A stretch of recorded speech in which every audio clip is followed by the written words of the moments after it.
దేవుని ఘనమైన నామానికి మహిమ కలుగును గాక. కుడి వచ్చిన మీకు అందరికీ నా వందనాలు, దేవునికి స్తోత్రాలు.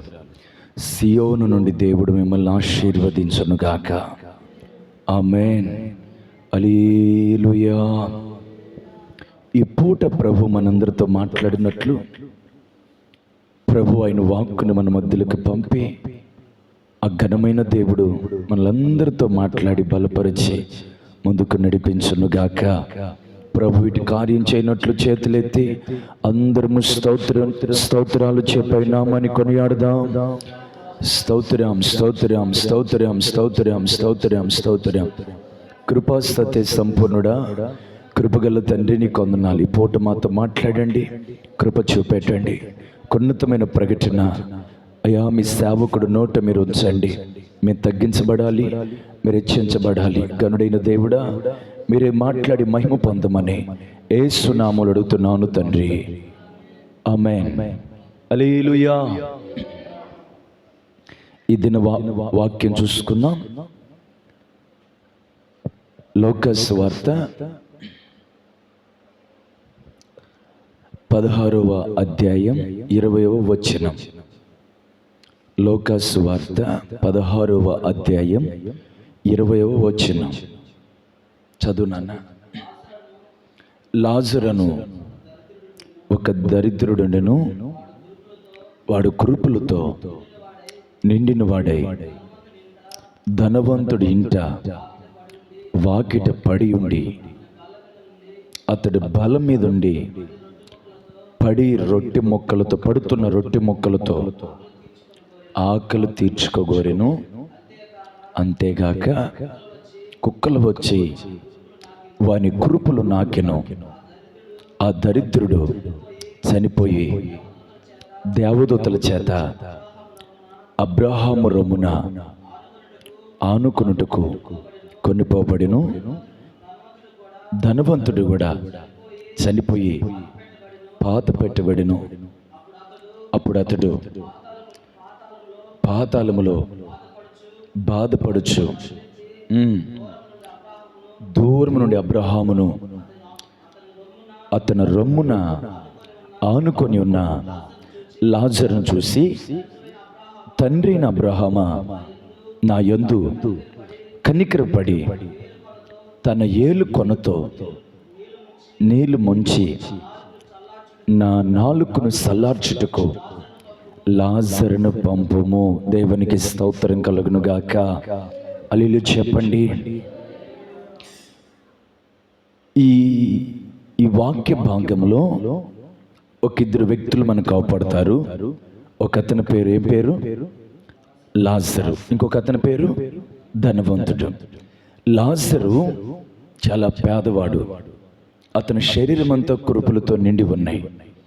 ధనవంతుడు వాకిట ఏమన్నా ఒక రొట్టె ముక్క వేస్తాడని ఆకలితో ఎదురు చూస్తున్న వ్యక్తి.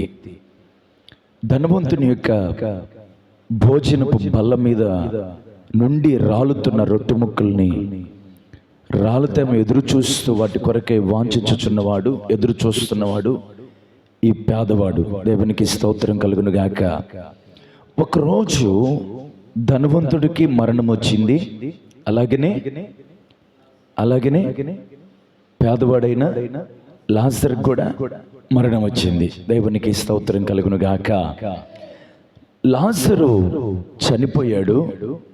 లాజరుని తీసుకువెళ్ళటానికి దేవదూతలు వచ్చారంట. దేవునికి స్తోత్రం కలుగును గాక. దేవదూతలు వచ్చి లాజరుని తీసుకుని వెళ్ళినట్టు అక్కడ తేటగా రాయించబడింది. ఒక మాట మరలా చదువు. అక్కడ ఆ దరిద్రుడు చనిపోయి, అంటే లాజరు దేవదూతల చేత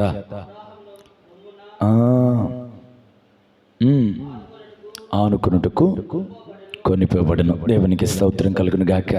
ఇప్పుడు లాజరు కోసం ఎవరు వచ్చారు నాయన? దరిద్రుడు, పేదవాడు, ఎందుకు పనికిరాని లాజరు కోసం ఎవరు వచ్చారయ్యా? దేవదూతలు వచ్చారు. దేవునికి స్తోత్రం కలుగును గాక. ధనవంతుడు చనిపోయాడు. ధనవంతులు చనిపోతే పేదోళ్ళు వస్తారా? ధనవంతుడు చచ్చిపోతే ఇంకెవరన్నా ఇరుగు పొరుగు వారు ఎవరు కానోళ్ళు వస్తారా? ఒక ధనవంతుడు చచ్చిపోతే అధికారులు వస్తారు. దేవునికి స్తోత్రం కలుగును గాక. ధనవంతుడు చచ్చిపోతే అధికారులు వస్తే, లాజరు చనిపోతే దేవదూతలు వచ్చారు. దేవునికి స్తోత్రం కలుగును గాక. హల్లెలూయా చెప్పండి, హల్లెలూయా. ఈ పూట సంఘము ఈ మాట శ్రద్ధగా వినాలి. అబ్రహాము రొమ్మున లాజరు ఆనుకొనున్నాడు. ధనవంతుడు చనిపోయి నిత్య నాశనం అనబడుతున్న నరకానికి పంపబడ్డాడు, అగాధానికి పంపబడ్డాడు. అక్కడ అగ్ని ఆరదు, పురుగు సావదు. దేవునికి స్తోత్రం కలుగును గాక. అయితే అక్కడ నుండి అబ్రహామును ఈ ధనవంతుడు చూస్తూ, తండ్రి అయిన అబ్రహామా, తండ్రి అయిన అబ్రహామా, నీ రొమ్మును ఆనుకొనున్న లాజరును పంపి తన చిటికి నేలతో, తన ఏలుతో కాస్త ఒక బొట్టు నీటిని పంపి నా నాలుకను తడుపుమని అడుగుతున్నాడు. ధనవంతుడు నాలుక కాలిపోతుంది. ఎక్కడ ఎక్కడ కాలుతుంది? నరకములో. ఆ మాట మరలా చదువునాన్న. నా ఎందుకు కనికరపడు,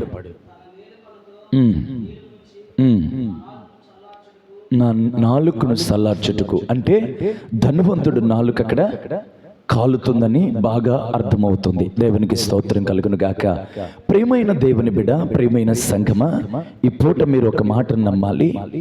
ప్రభువుని ఎరిగిన లాజరేమో, ప్రభువుని నమ్ముకున్న లాజరేమో, దేవుని ఎరిగిన లాజరేమో ప్రభు సన్నిధికి చేరాడు. అతడు మరణిస్తే దేవదూతలు వచ్చారు. దేవునికి స్తోత్రం కలుగును గాక.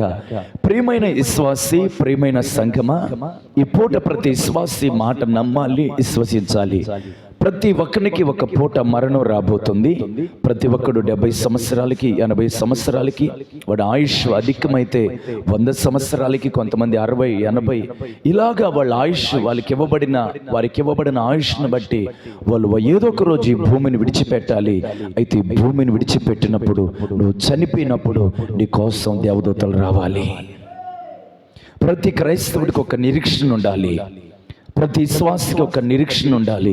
రేపు మనం చనిపోతే దేవదూతలు మన కోసం రావాలి. దేవదూతలు వచ్చి నేను తీసుకువెళ్ళాలి. దేవునికి స్తోత్రం కలుగును గాక. అయితే ప్రభువుని ఎరగక ఎంతో మందిని, ప్రభువుని నమ్మక నిత్య నాశనానికి వారు ఆహుతైపోతున్నారు. ఎన్నో దైవ శక్తులు వాళ్ళ ప్రాణాన్ని తీసుకెళ్లి నిత్య నాశనం అనబడుతున్న నరకంలో అప్పగిస్తూ ఉన్నాయి. హల్లెలూయా చెప్పండి, హల్లెలూయా. దేవుని బిడ్డలుగా మనం పరలోకానికి వెళదామా, నరకానికి వెళదామా? నీకు నరకం కావాలన్నా, పరలోకం కావాలన్నా? పరలోకం కావాలి. దేవునికి స్తోత్రం కలుగును గాక. అయితే మీరు నిరీక్షించండి, మీరు వాంఛించండి. పూట మీరు నమ్మండి, విశ్వాసముతో మీరు ప్రార్థన చేసుకోండి. దేవుడు నిత్యముగా మనల్ని బలపరచబోతున్నాడు. ఒక దినం రాబోతుంది, ప్రతి ఒక్కరికి మరణం దినం రాబోతుంది. ఆ దినం ప్రభు మన కొరకే దేవదూతలను పంపబోతున్నాడు. లాజరు కొరకే పంపిన దేవదూతల్ని మరొక రోజు మన మరణ కాలమందు తన దేవదూతలను దేవుడు మన కోసం పంపబోతున్నాడు. నమ్మిన వాళ్ళందరూ హల్లెలూయా చెప్పండి, హల్లెలూయా. సరే, ఈ పూట నా పాఠం అది కాదు. ఇంకాస్త ముందుకు మనం వెళ్ళటానికి ఇష్టపడదాం. ధనవంతుడు అంటున్నాడు, నా నాలుకను సల్లార్చుము. ఉందా మాట? మరి ఒకసారి చదవండి. నా నాలుకను చల్లార్చు. ఈ మాట ఎవరు అంటున్నారు? ఈ మాట ఎవరు అంటున్నారు నాన్న? ఎవరంటున్నారు నాన్న? ధనవంతుడు. సంఘం ఈ పూట శ్రద్ధగా వినాలి. ధనవంతుడు అంటున్నాడు, నా నాలుకను సల్లార్చు. నేను ఒక మాట చెప్పానా? వాడు నిత్య నరకంలో పడిన ధనవంతుడు శరీరం అంతా కాలిపోవాలి, తల కాలిపోవాలి, వాడు ఎంట్రుకలు కాలిపోవాలి, వాడు అవయవాలు కాలిపోవాలి. కానీ ఇక్కడ ధనవంతుడికి ముందు కాలిపోతున్న ఆ అవయవాలు ఇంకేమన్నా ఉన్నాయి అంటే అది మొదట నాలుక. చెప్పండి బిడ్డ, నాలుక. మొదట వాడు ఏమంటున్నాడు? ఒక్క చిటికి నేలతో కాస్త ఒక బొట్టు నీళ్లు పంపి నా నాలుక సల్లార్చు. నాలుక సల్లార్చు అంటే నాలుక వాడిది అక్కడ కాలిపోతుంది. ధనవంతుడు నాలుక కాలిపోతుంది. దేవునికి స్తోత్రం కలుగును గాక. ధనవంతుడు నాలుక ఎందుకు కాలిపోతుంది?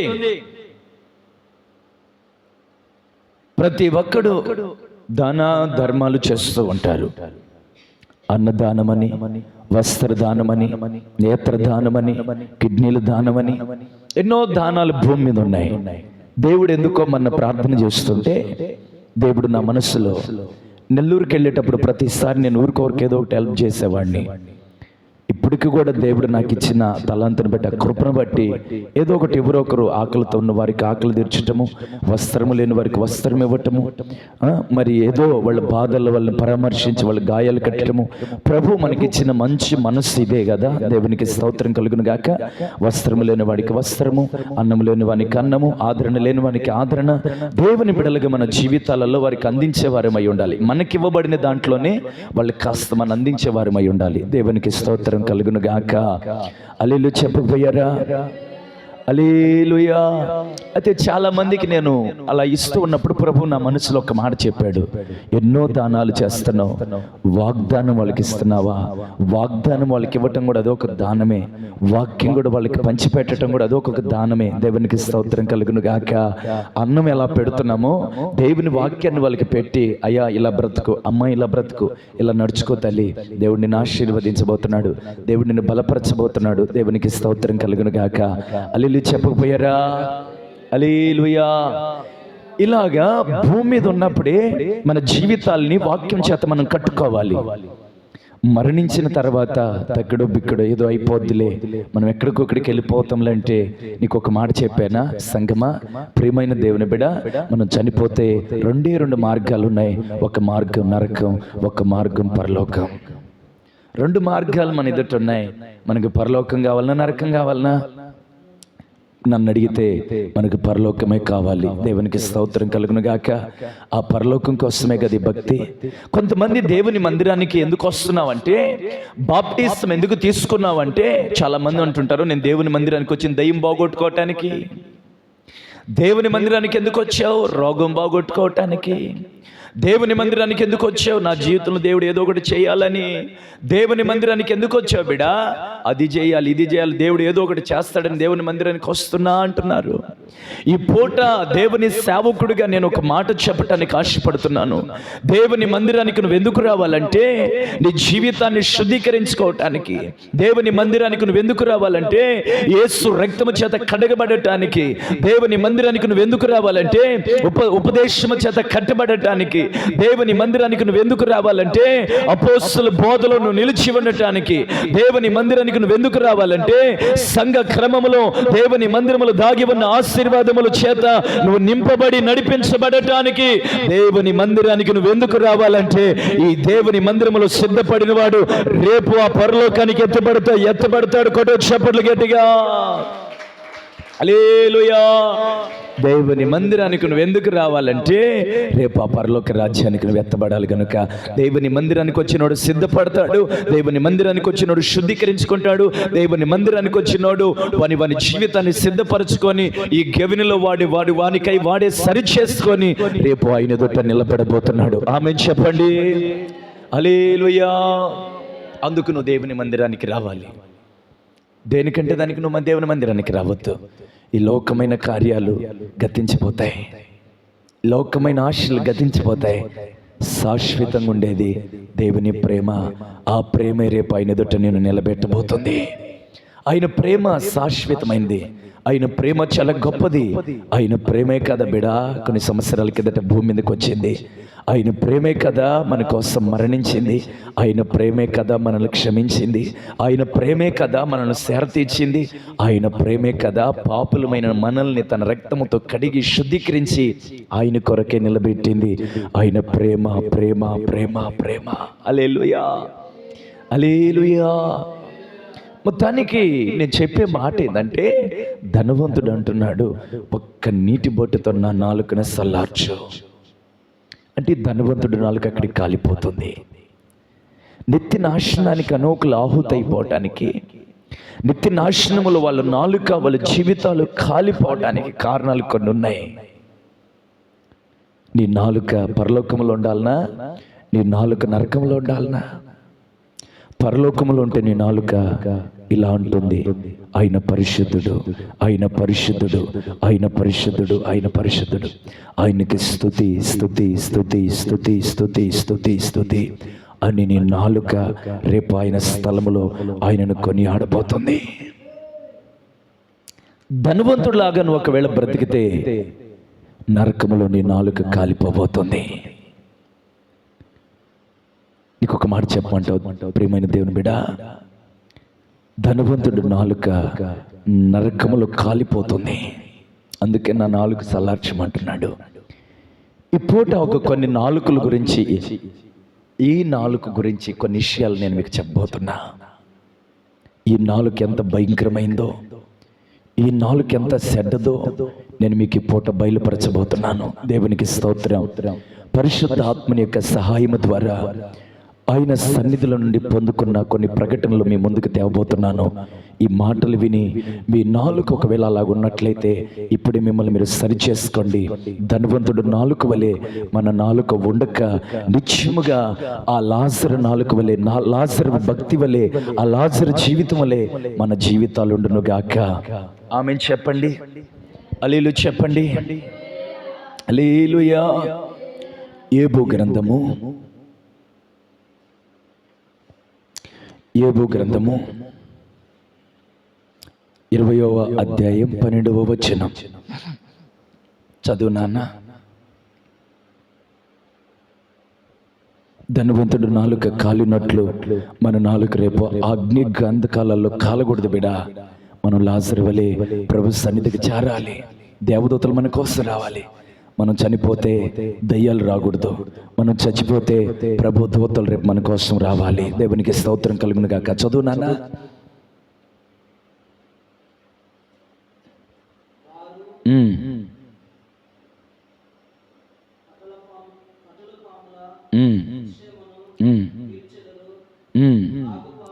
కట్ల పాముల విషమును నాన్న 12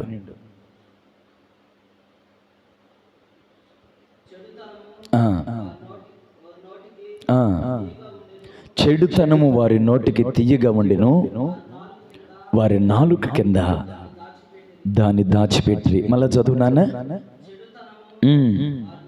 వారి నోటికి తీయగా ఉండిను, వారి నాలుక కింద దాన్ని దాచిపెట్టేది.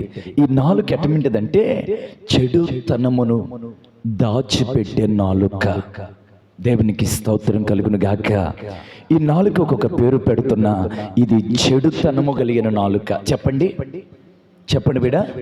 చెడుతనము కలిగిన నాలుక. ఇది ఎంత చెడుతనం కలిగిన నాలుక అంటే ఇది చెడు మాట్లాడుతుంది, చెడు చెప్పుతుంది, చెడు పలుకుతుంది. దేవునికి స్తోత్రం. ఆ చెడుని దాసి పెడుతుంది. రే చెడు మాట్లాడేవు, ఎందుకు మాట్లాడేవారు అంటే నేను ఎప్పుడు మాట్లాడా? అబ్బే నేను అసలుకి మాట్లాడలే. నేను ఎప్పుడు మాట్లాడా? నేను అసలు చెడే మాట్లాడు. నా నోట చెడు అనే మాట రానే రాదు.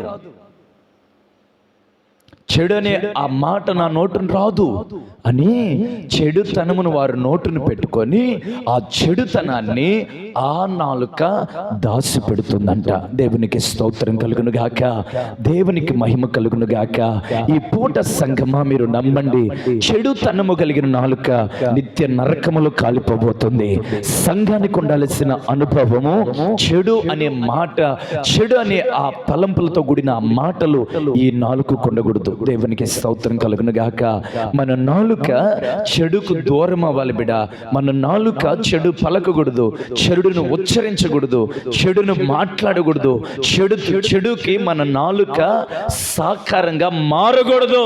దేవునికి స్తోత్రం కలుగును గాక. హల్లెలూయా చెప్పండి. హల్లెలూయా. వారి నోట చెడు ఉంది, ఆ నాలుక ఆ చెడుతనాన్ని దాసి పెడుతుంది. లేదంటారు ఎటువంటి వాళ్ళు? చెడుతనాన్ని దాచిపెట్టే నాలుకలు లేవంటారా? అందరు నాలుకలు క్రమంగా ఉన్నాయా? ప్రతి ఒక్కరి నాలుక క్రమంగానే ఉందా? చెడు మాట్లాడట్లేదా? చెడు ఆ నాలుక ఉచ్చరించట్లేదా? ఈ పూట సంఘము మేలుకోవాలి. నామకార్థములో నుండి మీరు బయటకు రావాలి. దేవునికి స్తోత్రం కలుగును గాక. మీ నాలుక బహు మోసకరమైనది, మీ నాలుక బహు చెడ్డది. ఆ నాలుకతోనే అవ్వని సాతాను మోసగించాడు విడా. హల్లెలూయా, హల్లెలూయా. ఏ నాలుకిది? ఏ నాలుకిది? చెడుతనాన్ని దాసిపెట్టే నాలుక. అంటే ఇది చెడుతనానికి సహకరిస్తుంది నాలుక. చెడు మనం మాట్లాడుతూ, చెడుకు మనం సహకరించకూడదు. చెడు అనే మాట మన నాలుక కింద మనం పెట్టకూడదు. దేవునికి స్తోత్రం కలుగును గాక. ఈ నాలుక నిత్య నరకములో కాలిపోబోతుంది. హల్లెలూయా. ఇది ధనవంతుడు కలిగిన నాలుక. చెడు ఈడు నాలుక కింద ఉంది.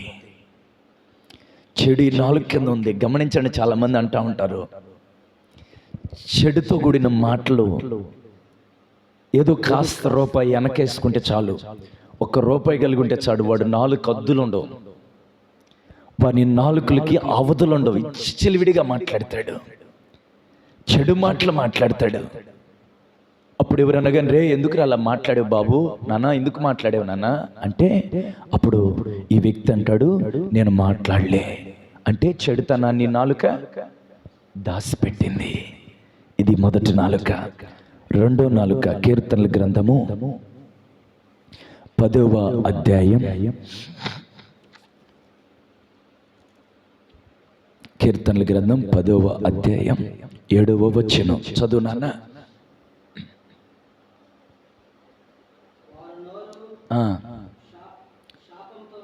వారి నోరు శాపముతోనూ కపటముతోనూ వంచనతోనూ నిండి ఉన్నది. వారి నాలుక కింద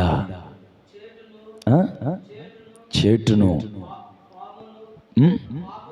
పాపము, బాగా చదువు, పాపము ఉన్నది. దేవునికి స్తోత్రం కలుగును గాక. హల్లెలూయా. ఇది రెండో నాలుక. వారి నాలుక కిందంట పాపం ఉన్నదంట. చెప్పండి, ఏమున్నదంట? చెప్పాలి మీరు గట్టిగా. ఏముందంటమ్మా? పాపం ఉన్నదంట. మొదటి నాలుక కింద ఏముంది? చెడుతనం ఉంది. చెడుతనమేనా? చెడుతనమేనా? రెండో నాలుక కింద ఏముంది? పాపము. చాలా నాలుక పాపపు మాటలు మాట్లాడుతుంది. బూతులు మాట్లాడటం పాపం కదా.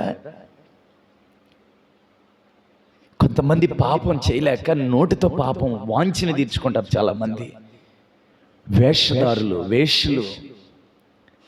పాపం చేయటమే వేషధారణ, వేషతనం అంటే కొంతమంది నోటితో అద్దులు లేకుండా పాపపు మాటలు మాట్లాడి ఆ పాపపు వాంఛని తీర్చుకుంటా ఉంటారు. వీళ్ళందరూ పాపము చేత నింపబడిన ప్రజలు. ఈ నాలుక ఒకరోజు నరకంలో కాలిపోబోతుంది. పాపానికి సహకరించే నాలుకలు కాలిపోబోతున్నాయి. 10 మంది ఒక చోటుంటే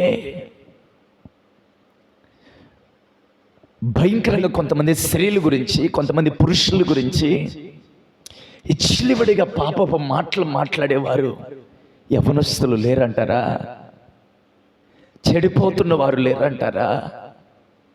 కొంతమందిని చూస్తే బాధ అనిపిస్తుంది, కొంతమందిని చూస్తే కడుపు మండిపోతుంది. అయ్యో, వారి నాలుకతో పాపపు మాటలు మాట్లాడుతున్నారు, పాపపు ఉరులు ఎత్తుతున్నారు, పాపానికి వారి నాలుకను బానిసను చేశారు. రే బాబు, తల్లిదండ్రులకు, రే బాబు ఏందిరా మాటలేందిరా నాన్న, మాటలు మాట్లాడద్దు నాన్న, ఆ మాటలకి నీకు సంబంధం లేదు బాబు, నువ్వు పద్ధతైన మాటలు మాట్లాడాలి, నువ్వు ప్రభువుని నమ్ముకున్నాడివి, ప్రభువుని ఎరిగిన వాడివి, దానివి నాన్న, ఆ మాటలు నీ నోటుకుండా రాకూడదంటే అబ్బే నేను ఎప్పుడు మాట్లాడా అంటారు చాలా మంది. అంటే ఈ నాలుక పాపము దాసిపెట్టేస్తుంది. వారి నాలుక కింద ఏముంది? పాపం ఉంది. ఇది పాపముతో నిండిన నాలుక. మొదటి నాలుకే నాలుక నాన్న, చెడుతనము కలిగిన నాలుక. రెండో నాలుక పాపముతో నిండి ఆ పాపాన్ని దాసి పెడుతున్న నాలుక. పైకేమో భక్తి, పైకేమో మందిరానికి వస్తారు, పైకేమో పాటలు పాడతారు, పైకేమో ప్రార్థన చేస్తారు. వాళ్ళ నాలుక కింద పాపం ఉంది. ఈరోజు ఆ పాపము యేసు రక్తం చేత కొట్టివేయబడును గాక. యేసు రక్తం చేత ఒక్కొక్క నాలుక కడగబడును గాక. ఆమేన్. 2 నాలుకల గురించి చెప్పాను.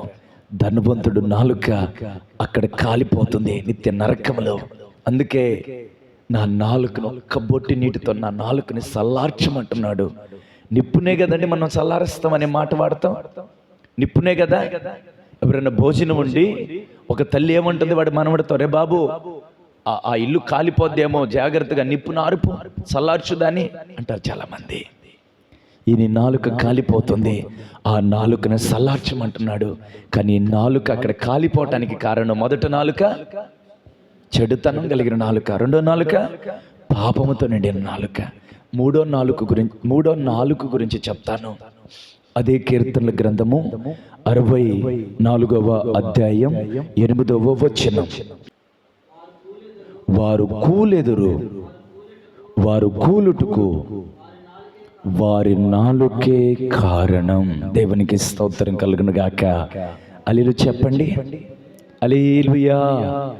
మరలా చెప్తున్నా, వారు కూలెదురు, వారి కూలిపోవటానికి వారి నాలుకే కారణం. ఈరోజు అనేక సంఘాలు కూలిపోతున్నాయి. అనేక సంఘ పెద్దలను చెప్పుకుంటున్న వారు కూలిపోతున్నారు. విశ్వాసులము క్రైస్తవులు కుటుంబాలమాయి అనుకుంటున్న జీవితాలు కూలిపోతున్నాయి. నిన్నున్న వారు ఈరోజు కనబడట్లా, కూలిపోతున్నారు.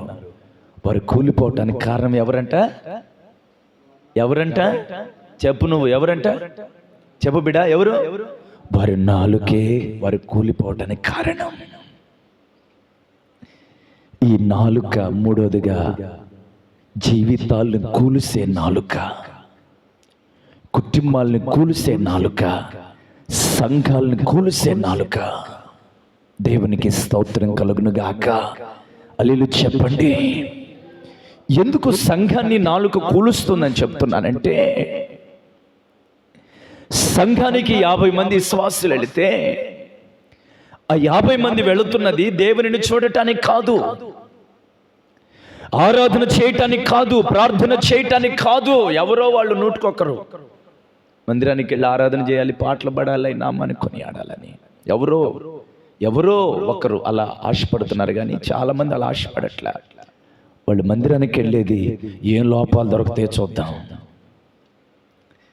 ఎవరన్నా ఏమన్నా మాట్లాడతారేమో ఎన్నో. ఇగో మలాకి గురించి అబ్రాహీం చెప్దాం, అబ్రాహీం గురించి ఇదిగో రాహేలమ్మ చెప్దాం, రాహేలమ్మ గురించి శాంతమ్మ చెప్దాం. మలాకి మంచోడు కాదంట అని అబ్రాహాము 4 మాట్లాడితే ఇప్పుడు ఆ అబ్బాయి జీవితం కూలిపోద్దా లేదా? సంఘానికి వస్తున్న విశ్వాసులు దేవుడిని ఆరాధించడానికి రావాలి, కానీ సంఘానికి వస్తున్న విశ్వాసులు దేవుని నామాన్ని స్తుతించి ప్రార్థన చేసి ఉపవాసం ఉండి వారి జీవితాలను కట్టుకోవటానికి రావాలి, కానీ వారి నాలుకతో ఎవరి జీవితాలు ఎలా ఉన్నాయా అని చూసి వారి నాలుకతో కాని మాటలు మాట్లాడి అనేకుల జీవితాలు సంఘాన్ని కూల్చేవారుగా విశ్వాసులు పూట మారకుండా ఉందురుగాక. చాలా మంది మారిపోతున్నారు ఆ బ్యాచీలేకి. అలా మారకుండా మీరు సంఘానికి కట్టబడుదురుగాక. హల్లెలూయా. ఏ నాలుక జీవితాలు కూల్చేస్తుంది.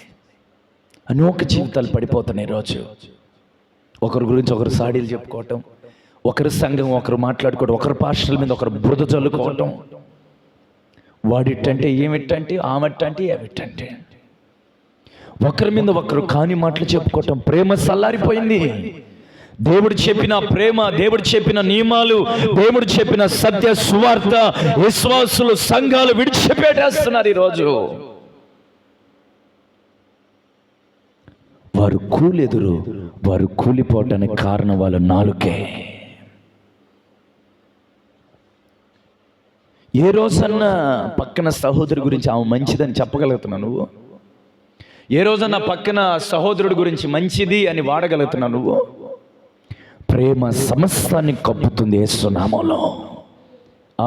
ఆమేనండి. హల్లెలూయా, ఆమేన్. ప్రేమ ప్రేమ సమస్తాన్ని కప్పుతుంది. వాడు చెడిపోతుంటే ఇంక కొన్ని రాళ్ళు వాడి నెత్తినేసి ఇంకొంత కూలిపోనకూడదు. మనం వాడిని బలపరిచి వాడిని సరిచేసి, నాన్న అది కాదు మార్గం, ఇది నాన్న అని మార్గాన్ని చూపించేవాడే నిజమైన ప్రేమ కలిగిన వాడు. హల్లెలూయా, హల్లెలూయా. వారు కూలెదురు, వారు కూలిపోవటానికి కారణము చెప్పు. సంఘం చెప్పాలి. ఎవరమ్మా? వారే. మన నాలుకే మనం కూలిపోవటానికి కారణం. భక్తిలో కూలిపోవటానికి మన నాలుకే కారణం. ప్రార్థనలో కూలిపోవటానికి మన నాలుకే కారణం. నేర్చెలిపోవటానికి మన నాలుకే కారణం. సమ్మగిలిపోవటానికి మన నాలుకే కారణం. అపవిత్రమైన నాలుకలు ఈ స్థలములో ఉన్నట్లయితే యేసు రక్తము చేత ఈ పూట మీ నాలుకలు కడగబడును గాక. ఏది అసలుకి నీ నాలుక? ఏ నాలుక? ఎందుకు వస్తున్నావు మందిరానికి? సంఘాలను కోల్చటానిక?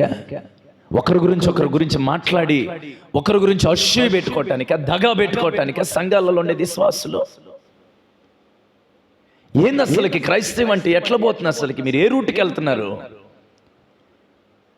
మీరు నమ్ముకున్న నామము ఏ నామం అసలుకి? ఆయన నామం అన్ని నామముల కంటే పైనామమని, ఆయన గొప్ప దేవుడని, ఆయన గనుడైన దేవుడని, ఆయన మా జీవితాలలో ఎన్నో కార్యాలు ఆయన చేస్తాడని ఏ నోటితో చెబుతున్నావో అదే నోటితో సంఘానికి వచ్చి ఆయన స్తుతించాల్సిన నీవు సంఘంలోకి వచ్చి ఏ విశ్వాసి బలహీనంగా ఉందని ఆ బలహీనమైన వారి గురించి నీ నాలుగుతో అనేకులకు చెప్పటం ఇది క్రమమా?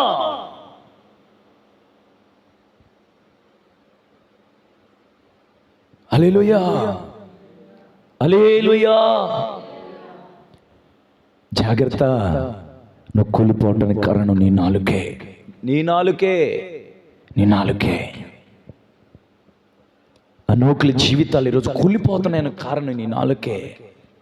లేదు, మన నాలుకతో, ఈ నాలుకతో మనము అనేక జీవితాలు నిలబెట్టాలి. ఆమేన్. అనేక కుటుంబాలు నిలబెట్టాలి. అనేక యవనస్తుల జీవితాలు, వృద్ధుల జీవితాలు, ప్రార్థన పరుల జీవితాలు నిలబెట్టాలి యేసు నామములో. అటుమింటు నాలుకగా దేవుని బిడలని నాలుకలు మన నాలుకగా మారాలి. ఆమేన్, హల్లెలూయా. మొదట నాలుక ఏ నాలుక? చెడుతనము కలిగిన నాలుక. రెండో నాలుక పాపముతో నిండిన నాలుక. మూడో నాలుక కూల్చే నాలుక. జీవితాలని, విశ్వాసుల జీవితాలని, బిడ్డల జీవితాలని, సంఘాలని, గ్రామాలని ఈ నాలుక కూల్చేస్తుంది. ఇది అనేక జీవితాలని కూల్చివేసే నాలుక. ఈ నాలుకలని రేపాడు కాలిపోబోతున్నాయి. ఈ నాలుకలు కాలిపోతే ఎక్కడ? ఈ నాలుక అక్కడికి వెళ్ళకూడదు. ఎక్కడికి వెళ్ళకూడదు? నరకానికి వెళ్ళకూడదు. భూమి మీద ఉన్నప్పుడే చనిపోక తలికే ధనవంతుడా. భూమి మీద ఉన్నప్పుడు ఈ నాలుకను మనం సరి చేసుకోవాలి. భూమి మీద ఉన్నప్పుడే మన నాలుకను ఆయన రక్తంతో కడుక్కోవాలి. భూమి మీద ఉన్నప్పుడు మనం సరి చేసుకోవాలి. ఆయన కొరకే నిలబడాలి. రేపు చచ్చిపోతే నువ్వు సరి చేసుకోలేవు. రేపు చచ్చిపోతే నువ్వు శుద్ధీకరించుకోలేవు. రేపు చనిపోతే నువ్వు నరకానికి వెళ్ళి ఏం మారు మనసు రాదు నీకు. అక్కడ నీ కోసం సువార్త ప్రకటించే వాళ్ళు ఉండరు, సేవకులు ఉండరు, ప్రార్థన పరులు నరకములో ఉండరు. నామకార్థులు కాలే స్థలం అది. పాపులు కాలే స్థలం అది. హల్లెలూయా, హల్లెలూయా. ఇంకొక 4 చెప్తాను. అదే కీర్తనల గ్రంథము 140వ అధ్యాయం 3వ వచనం. అదే కీర్తనల గ్రంథము 140వ అధ్యాయం 3వ వచనం. చదువు నాన్న.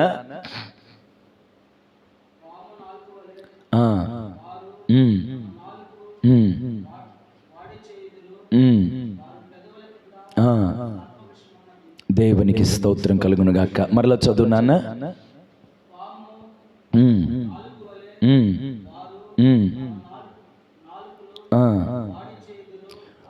పాము నాలుక వలె వారి నాలుకను వాడి చేసి, అంటే వాడతారంట దాన్ని. వారి పెదవుల కింద సర్పం విషం ఉందంట. జాగ్రత్తగాను. దేవునికి స్తోత్రం కలుగును గాక. క్రైస్తవులు నాలుకలు ఎట్టయిపోయి అంటే పాము నాలుక అయిపోయింది. ఇప్పుడు అన్నిల గురించి నేను మాట్లాడట్లా, లోకస్తుల గురించి అస్సలు మాట్లాడను నేను. నిజం, మన గురించి మనం సరి చేసుకుని సరిపోతుంది. ఒకరి గురించి మనకెందుకు? మనం ఏమై ఉన్నామా మనం సరి చేసుకోవాలి. మన కంట్లో ధూళిని మనం తీసుకోకుండా ఎదుటివాని కంట్లో ధూళిని మనం తీయకూడదు. మన కంట్లో మన కంట్లో బుడదుందనుకో, ఎదుటివాని కంట్లో రేని కంట్లో బుడదుందని చెప్పగలమా బిడ? అసలు చెప్పలేము. ముందు మనము సరి చేసుకోవాలి. ముందు మన జీవితాలను మనము కడుక్కోవాలి. ముందు మన జీవితాలను మనము సిద్ధపాటు చేసుకోవాలి. హల్లెలూయా. ఎదుటి వాని గురించి న్యాయము తీర్చడానికి మనకు న్యాయము ఇవ్వబడలేదు.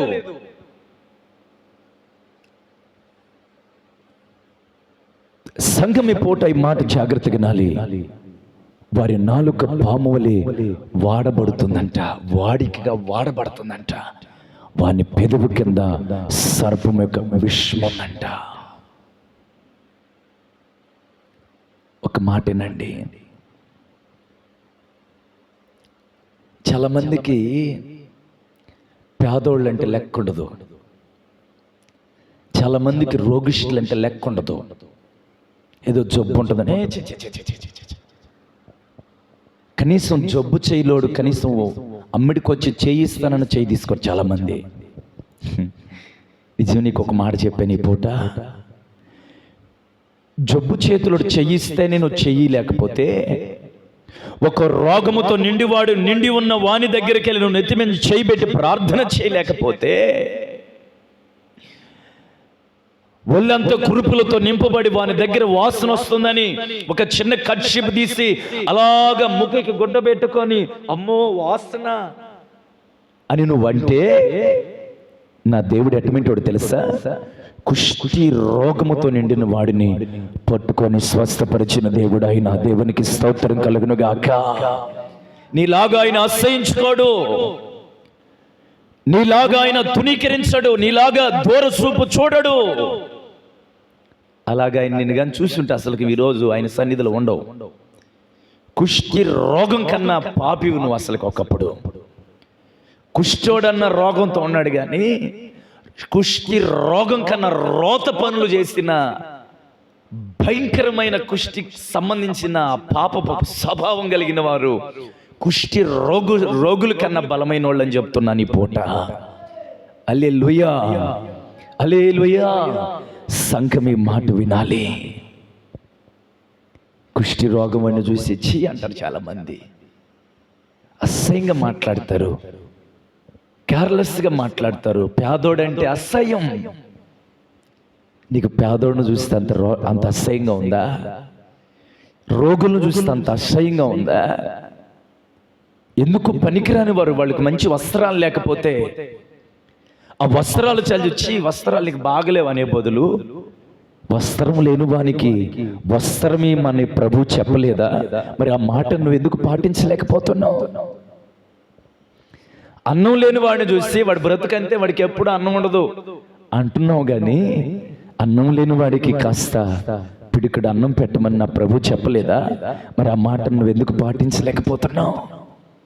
హల్లెలూయా, హల్లెలూయా. సంఘం ఈ మాట వినాలి. వారి నాలుక సర్పములే వాడికగా వాడబడుతుందంట. సర్పం పని అంతా ఏందో తెలుసా? బుష్ టక్ కాటేస్తుంది. కాటేవాకెవరిని? సర్పం మాట్లాడబాకు, వాడిగా నీ నోటిని వాడబాకు. నీ మాట దేవుని ప్రేమ చేత నింపబడాలి. సర్పంలాగా వాడిగా నీ నాలుకను వాడబాకు. నీ మాటల చేత ఎంతమంది గాయపడుతున్నారో, ఎంతమంది కృంగిపోతున్నారు, ఎంతమంది సమ్మగిల్లిపోతున్నారు, ఎంతమంది తొట్టిల్లిపోతున్నారు. కాస్త నీ నాలుకని అదుపులో పెట్టుకోవాలి ఈరోజు క్రైస్తవుడుగా. ఇచ్చిలివిడిగా వదిలిబాకు నీ నాలుకని. ఎట్టంటే అట్ట ఒక మాట మాట్లాడేటప్పుడు క్రైస్తవులుగా మన జీవితాలలో దేవుని బిడలుగా మన నాలుక మంచిగా వాడబడుతుందా చెడుగా వాడబడుతుందా కాస్త చూసుకొని మాట్లాడాలి. హల్లెలూయా, హల్లెలూయా. ప్రియమైన దేవుని బిడ, మొదటి నాలుక ఏ నాలుక? చెడుతనం కలిగిన నాలుక. రెండో నాలుకమ్మా పాపంతో నిండిన నాలుక. మూడోది జీవితాల్ని కూల్చివేసే నాలుక. నాలుగోది అమ్మా పాము లాంటి నాలుక, వాని పెదవి కింద విషం ఉంది. అంటే వీళ్ళు కఠినంగా మాట్లాడతారు. ఇది కఠినమైన నాలుక. ఇది పొగబెట్టుకొని కఠినంగా కోపంగా ఏదో జరిగిపోయినట్టు. కొంతమంది కొట్టలేక నాలుగుతో నోటుకొచ్చినట్టు అడిగి కోపం తీర్చుకుంటారు. కొంతమంది కిట్లే ఏదో అనలేక కొంతమంది నాలుగుతో చిలివిడిగా మాట్లాడి కోపం తీర్చుకునే వాళ్ళు లేరంటారా? ఈ నాలుక పాము నాలుక. ఇది పాము లాంటిది నాలుక. ఇటువంటి నాలుకలన్నీ రేపు పరలోకానికి వెళ్ళవు. ఇటువంటి జీవితాలన్నీ చనిపోతే రేపు పరలోకానికి వెళ్ళవు. ఈ నాలుకలన్నీ రేపు నరకానికి వెళ్ళబోతున్నాయి. నీకు నరకం కావాలా పరలోకం కావాలా? రెండే రెండు దారులు, ఒకటి పరలోకం, ఒకటి నరకం. నీకు ఏ దారి కావాలి? ఏ దారి కావాలి నాన్న? పరలోకం కావాలి. పరలోకం కావాలంటే ఈ పూట నువ్వు లాజరులాగా బ్రతకాలి.